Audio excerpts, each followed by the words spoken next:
اللهم صل على محمد وآل محمد. اعوذ باللہ من الشیطان الرجیم. بسم اللہ الرحمن الرحیم. الحمد للہ رب العالمین.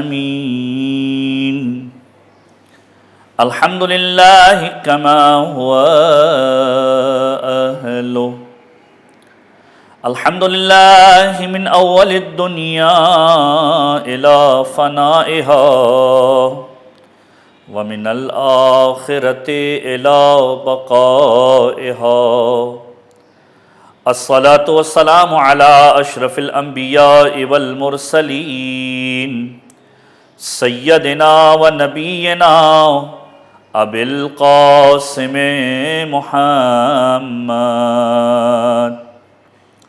وعلى اہل بیتہ الطیبین الطاہرین المعصومین المظلومین. بسم اللہ الرحمن الرحیم. الف لام میم ذالک الکتاب لا ریب فیہ ھدی للمتقین. سامعین محترم، ناظرین محترم، مختصر گفتگو کے لیے جو موضوع ہم نے قرار دیا ہے وہ ہے خود قرآن کریم اور قرآن کریم کے سورہ مبارک، جن کی کچھ خصوصیات ہیں. اس سے پہلے کہ ہم قرآن کریم کے سوروں کی خصوصیات کے بارے میں تذکرہ کریں، کچھ باتیں قرآن کریم کے اعتبار سے.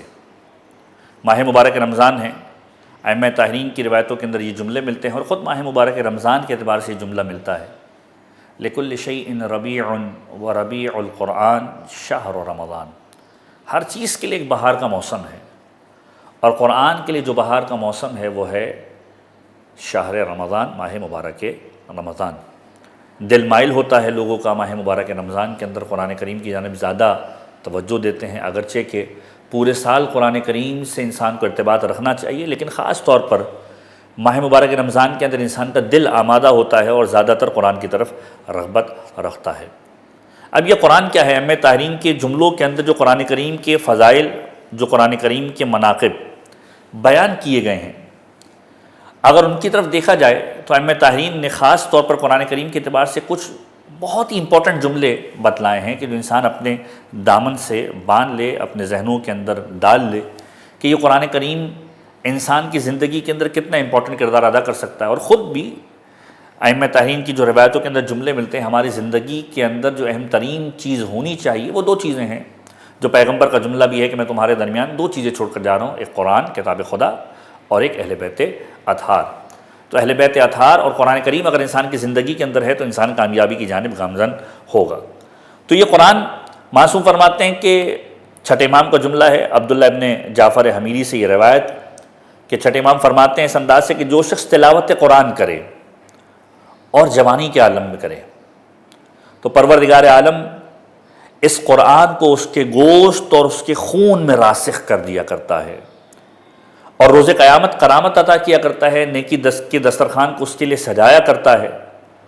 اور قرآن روز قیامت اس شخص کے دفاع کے لیے کھڑا ہوگا کہ جو جوانی کے عالم میں قرآن کریم پڑھتا ہوگا. اب جب روز محشر آئے گا، میدان محشر سجا ہوگا، نامہ اعمال لوگوں کے سامنے پیش کیے جا رہے ہوں گے، تو یہ شخص جو قرآن پڑھنے والا ہوگا، قرآن پروردگار عالم سے مخاطب ہوگا کہ پروردگار عالم اس شخص کو کہ جو مجھے تلاوت کرتا تھا اس کا اجر اس تک پہنچ گیا. پروردگار عالم مخاطب ہوگا کہ اسے کرامت کا تاج پہنا دیا گیا ہے. قرآن مخاطب ہوگا کہ اے میرے پروردگار میں اس سے زیادہ کی امید رکھتا ہوں.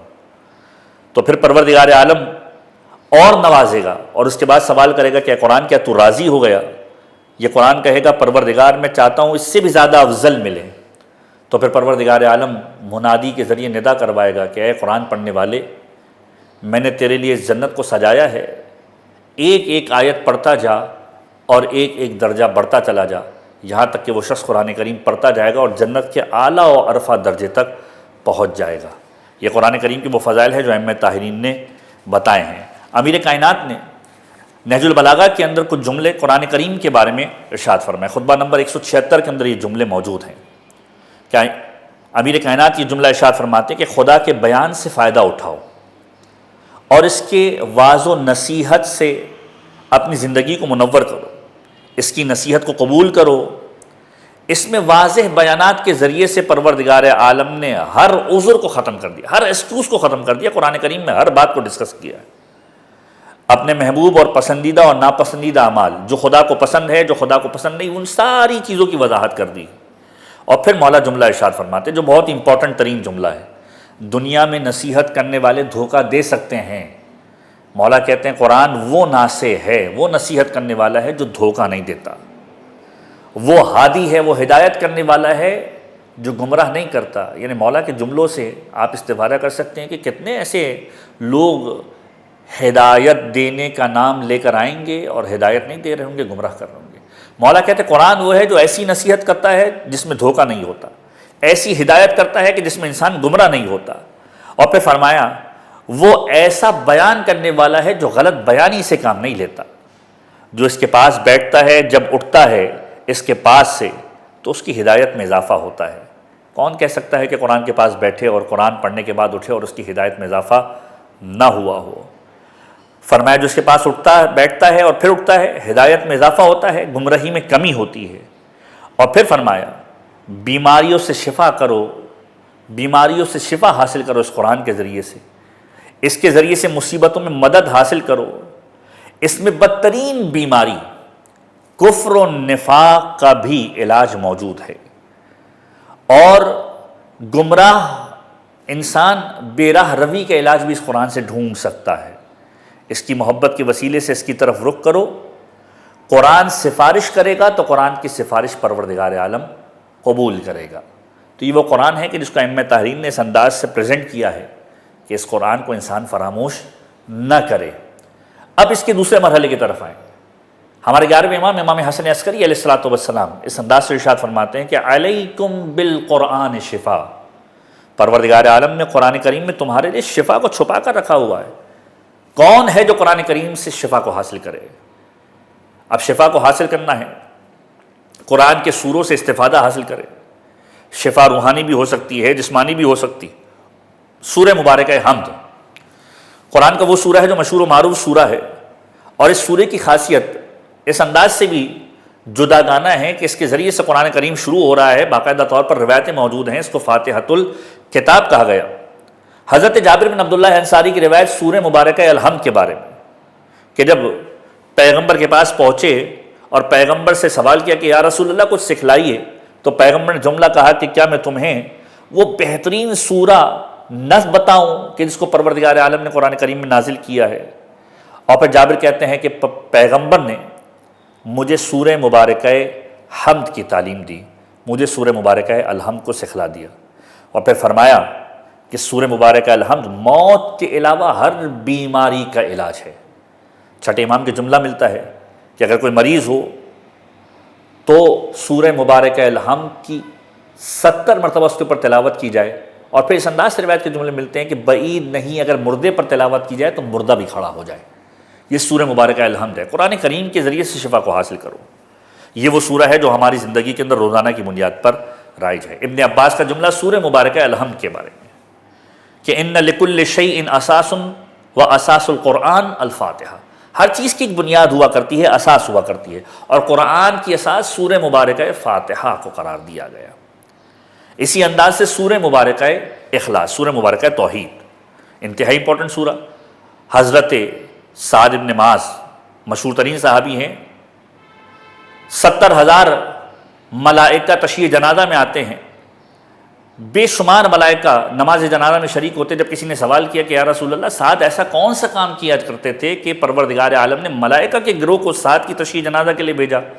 فرمایا کہ سعد اٹھتے بیٹھتے ہوئے، چلتے پھرتے ہوئے، سوتے ہوئے سورہ مبارکہ اخلاص کی تلاوت کیا کرتا تھا۔ سورہ مبارکہ اخلاص انتہائی امپورٹنٹ ترین سورہ ہے۔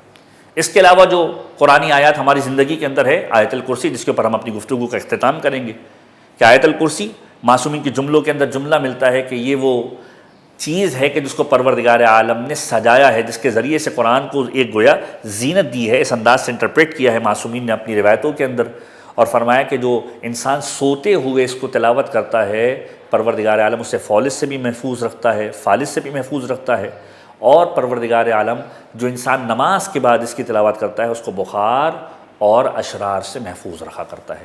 پروردگار عالم ہم سب کو قرآن کریم سے استفادہ حاصل کرنے کی توفیق عنایت فرمائے۔